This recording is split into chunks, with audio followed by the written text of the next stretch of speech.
Bonjour à tous, c'est le live, 18 h heure algérienne, 19 h heure française.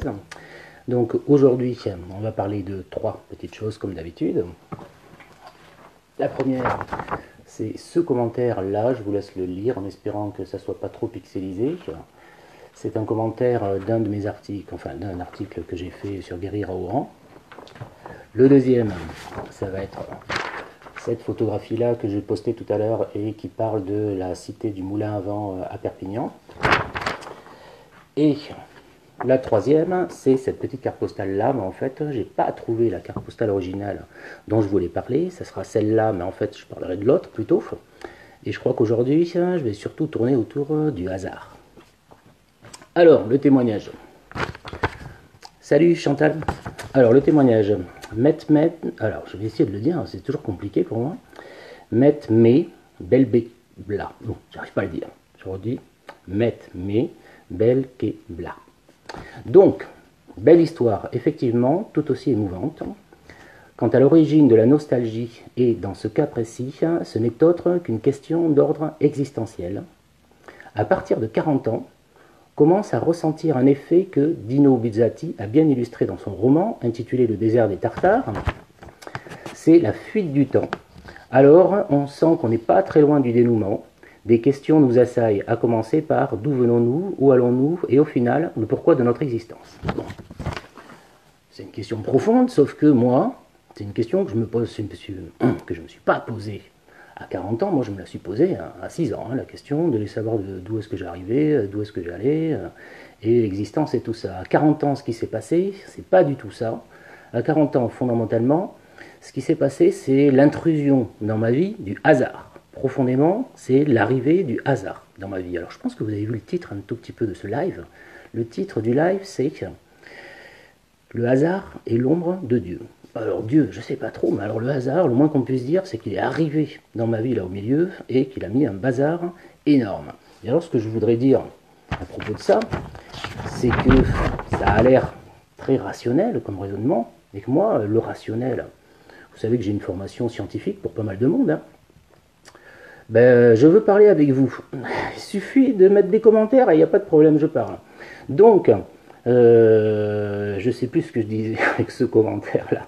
Donc, ce que je disais, c'est que moi, bien avant, vers les 20 ans, j'ai commencé à faire des études de scientifiques et que mon esprit rationnel s'est développé et que fondamentalement, à la base, moi, je suis rationnel. Par contre, assez vite, j'ai commencé à plonger dans des choses qui n'avaient rien à voir avec le rationnel et j'ai commencé à développer les deux en même temps.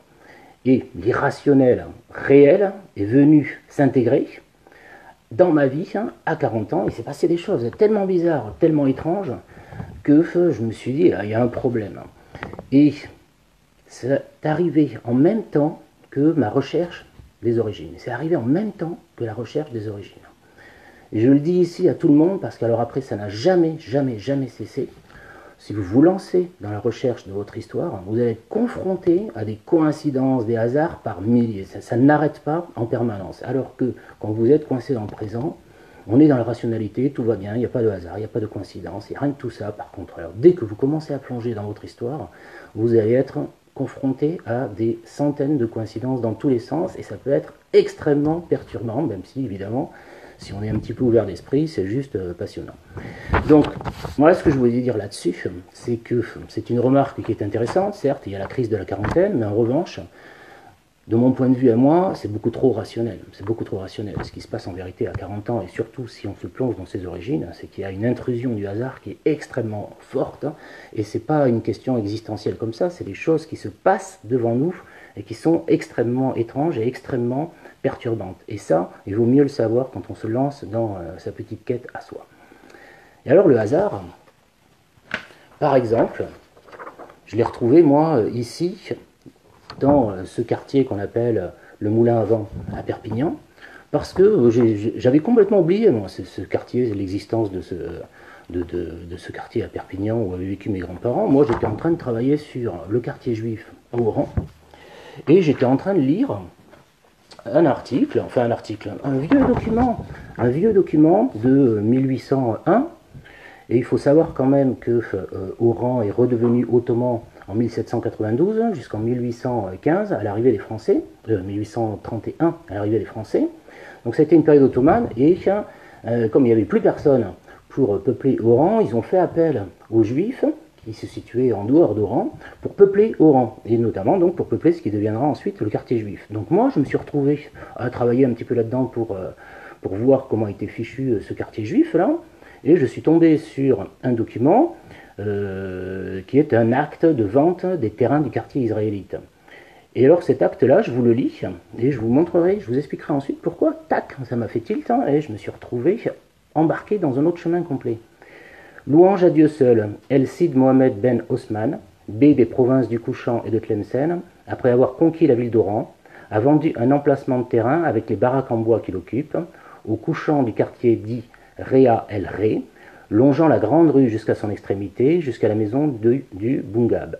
En descendant du côté du ravin et au nord du même ravin. Donc si vous connaissez un peu Oran, c'est le quartier juif tout simplement, qui est en pente et qui descend côté ravin, d'un côté ravin Razelaïn, et qui remonte de l'autre côté jusqu'au cours Maréchal Joffre, qui donne sur la place d'Armes. En descendant du côté du ravin et au nord du même ravin, ce terrain arrive jusqu'au jardin, qui porte le nom du jardin des Juifs et remonte jusqu'aux baraques connues sous la même désignation, et de là la limite suit jusqu'au point dit Réa El Ré. Cette vente a été faite aux trois Juifs, Oul Jacob, Yaon Ben Daoud et Amran, lesquels ont acheté, tant pour eux que pour leurs co-religionnaires, le terrain avec les baraques en bois qu'ils occupent. Et alors, Réa El Ré, ça veut dire une chose très simple, ça veut dire le moulin à vent. Et alors évidemment, quand j'ai lu ça tout de suite, pouf, le moulin à vent, d'un coup je me suis dit, mince, mais le moulin à vent pour moi, c'est certainement pas tout ça. Le moulin à vent, c'était le quartier à Perpignan où habitaient mes grands-parents. Et ce quartier à Perpignan où habitaient mes grands-parents, c'était ça. D'accord ? Alors quand on regarde ça, c'est assez extraordinaire parce que gamin, je m'apercevais de rien. Gamin, on partait avec ma mère dans la des chevaux, c'était de la folie. On n'était pas attachés derrière, on sautait comme des malades, on rebondissait comme on rebondit toujours dans les deux chevaux. C'était extraordinaire, moi j'adorais ça. Alors évidemment, c'était pas super sécurisé, mais alors ma mère a fumé comme une malade au volant. Elle sautait dans tous les sens, elle a deux chevaux, elle partait comme ça, on était dans les montagnes et on arrivait à Perpignan. Et alors à chaque fois qu'on entrait dans ce quartier du Moulin à Vent, c'était une autre planète, une autre planète. Il y avait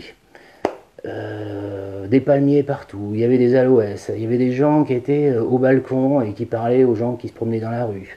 Il y avait des Espagnols dans tous les sens. Chez mes grands-parents, c'était un immeuble de 6 étages, et il y avait, mes grands-parents, ils étaient au 2e étage. Au 3e, il y avait Madame Diaz, au 6e, il y avait Madame Martinez, on allait jouer chez le petit Martinez, etc., etc. Salut Marie-Ange. Donc c'était une ambiance, mais il y avait des Espagnols partout. À la boulangerie, on allait acheter de la mouna, c'était incroyable. C'est-à-dire qu'on passait sur une autre petite planète. Sauf que moi, je ne me suis jamais rendu compte de rien. J'étais dans cette ambiance très spéciale. Évidemment, ma grand-mère, elle nous faisait à manger du couscous, on mangeait des macroudes, on mangeait des mantecao. Enfin, c'était la totale. C'était l'Algérie française reconstituée dans ce petit quartier-là. J'ai jamais rien compris, j'ai jamais rien vu. C'est quand j'ai lu ce document.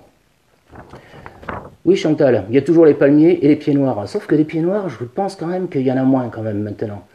Quand j'y suis retourné, moi, l'année dernière, en fait, pour voir justement des amis de mon grand-père et pour récupérer le tableau que j'ai là-bas sur mon mur, je me suis rendu compte, et puis on m'a dit d'ailleurs, qu'il y avait quand même beaucoup moins de pieds noirs, que c'était plus du tout un quartier pieds noirs. Or, quand j'y allais, moi, avec mes grands-parents, dans les années 70, mais alors c'était rempli de pieds noirs, et puis tout était à consonance espagnole et à consonance, j'allais dire algérienne. C'était incroyable parce que ce qu'on voyait là-bas, on se promenait et on avait des gens vraiment qui étaient au loggia comme ça, qui parlaient à ceux qui étaient en bas, et puis ça parlait espagnol aussi. Enfin bon, c'était un endroit où j'adorais y aller, j'adorais rentrer là-dedans parce que c'est vraiment très délimité. Je rentrais là-dedans. Et puis c'était une ambiance extrêmement spéciale, sauf qu'évidemment j'ai rien compris moi, parce que pour moi on était en France et puis c'est tout. Et c'est vrai que quand j'ai regardé, je suis tombé sur cette photographie, d'un coup je me suis dit mais en fait c'était une ambiance algérienne là-dedans. C'était une ambiance qui n'avait rien à voir avec la France, on était dans un petit quartier reconstitué complètement de l'Algérie. Et alors j'ai trouvé ça assez extraordinaire et j'ai plongé là-dedans pour voir un petit peu quelle était l'histoire de ce quartier, parce qu'il avait la réputation d'être un quartier qui avait été fait uniquement pour les pieds noirs. Et à Perpignan, à vrai dire, il a toujours cette réputation. Or, je me suis rendu compte qu'il n'était pas un quartier qui avait été fait pour les pieds noirs, que c'était Paul Alduy, le maire de Perpignan, qui avait mis en place le projet en 1960, et c'était pas du tout pour les pieds noirs à l'origine, c'était pour les enfants du baby-boom, hein, parce que c'était en train d'exploser évidemment, puisqu'on était 20 ans après la fin de la Deuxième Guerre mondiale, enfin plutôt 15 ans. Évidemment, tout le monde était en train de faire des enfants dans tous les sens, et la population augmentait très fort, donc ils avaient prévu de construire ce quartier pour les enfants du baby-boom. Et alors, évidemment, ils ont commencé à construire ça en juin 62. Et évidemment, en juin 62, c'était le grand rapatriement de tous les pieds noirs. Et finalement, le maire Paul Alduy, qui était très compréhensif par rapport aux pieds noirs, ce qui n'est pas du tout le cas dans toutes les autres villes. Hein. Il faut se rappeler Marseille, évidemment, les pieds noirs à la mer. Mais alors, à Perpignan, il a été extrêmement, comment dire, compréhensif. Et il a accepté, il a accueilli de manière très positive tous les pieds noirs, et cette cité-là qui était prévue pour les enfants du baby-boom, il l'a prioritairement donnée à tous les réfugiés pieds noirs qui arrivaient. Si bien que dès juin, alors ils ont commencé à construire le quartier en juin 62, et en fait dès juin 63, il y avait les premiers rapatriés qui pouvaient s'installer, parce que les premiers appartements étaient construits. Hein. Donc c'est vraiment un quartier qui est très à part et qui est resté pendant 20 ans très pied noir, et il y a eu un accueil extrêmement positif, et c'est probablement l'un des seuls coins en France où l'accueil a été aussi positif. Hein.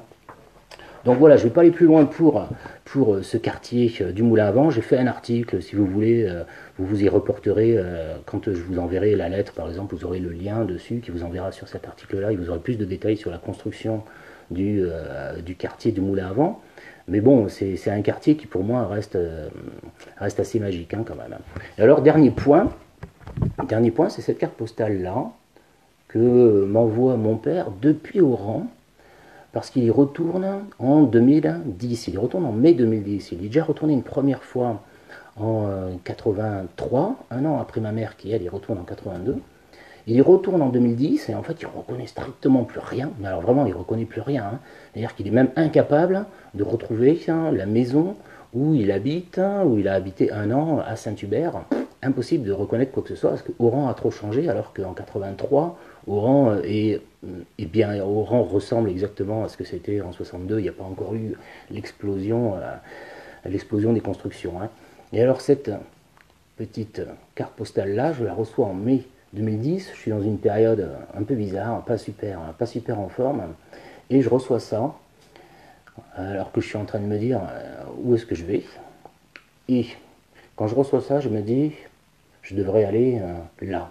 Pas tellement en Algérie là, mais je devrais aller voir mon père pour parler de ça, parce que j'ai l'impression que tous mes petits soucis dans la tête proviennent de cette histoire, et puis je me sens assez fort à 40 ans, justement, pour revenir un petit peu à ce que disait mon témoignage tout à l'heure, c'est que je me sens assez fort, j'ai pas une crise, je me sens assez fort à 40 ans pour me dire, il y a un problème avec cette histoire d'Algérie, il faut que j'aille voir mon père et que j'arrive à régler ce problème-là.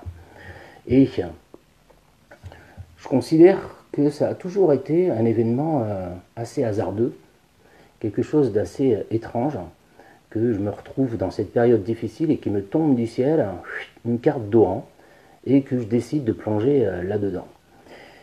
Et j'avais déjà eu comme ça une carte postale qui avait été envoyée il y a 20 ans par une amie et qui était une carte postale. Quand j'ai commencé, moi, à plonger réellement dans mon questionnement, mais pas mon questionnement sur Oran, mais mon questionnement métaphysique sur la vie, quoi, en résumé, j'avais reçu une carte postale qui représentait, je crois, une mosquée, sauf que je pense que c'était peut-être une mosquée d'Espagne, et pas forcément une mosquée du monde arabe, je pense. Et derrière, on m'avait écrit quelques petites choses très naturelles. Et elle m'avait mis en bas un proverbe arabe qui est « Le hasard est l'ombre de Dieu ». Et je me suis toujours dit, c'est marrant parce que cette petite carte postale que j'ai toujours gardée, je ne sais pas pourquoi, parce que normalement je perds tout, donc j'ai toujours gardé sur mon mur, comme ça, devant moi. Je l'ai toujours gardé parce que derrière, il y avait ce proverbe-là, et que quand je me suis lancé dans ma recherche sur Oran, j'ai décidé de faire entièrement confiance au hasard, et je n'ai pas du tout regardé mes archives familiales. J'ai décidé d'y aller complètement au pif et de me laisser complètement guider par le hasard. Et le fait est que quand on plonge comme ça dans une recherche, on est entièrement guidé par le hasard et perturbé par le hasard. Mais en même temps, on découvre énormément de choses. Je donnerai juste un exemple typique de hasard, puis j'arrêterai là-dessus. La petite sœur de ma mère, qui est morte à 11 ans et demi, je crois que j'en ai déjà parlé, elle est morte un 15 février 1974. Et ma mère, en 2009, elle est morte un 15 février 2009. Quand j'ai vu ça, je me suis dit, mais j'en étais plus à mon premier hasard, donc je me suis dit, ben voilà, un hasard de plus, c'est assez incroyable. Bon, sur ces belles paroles, on ne peut pas dire qu'il y ait beaucoup de discussions, il y a des spectateurs, mais il n'y a pas grand monde qui discute. Donc je vous remercie de m'avoir suivi, tout le monde, même les silencieux.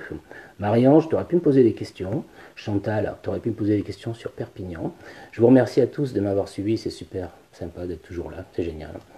Et je vous dis à demain, 18h heure algérienne, 18h heure française. Ciao.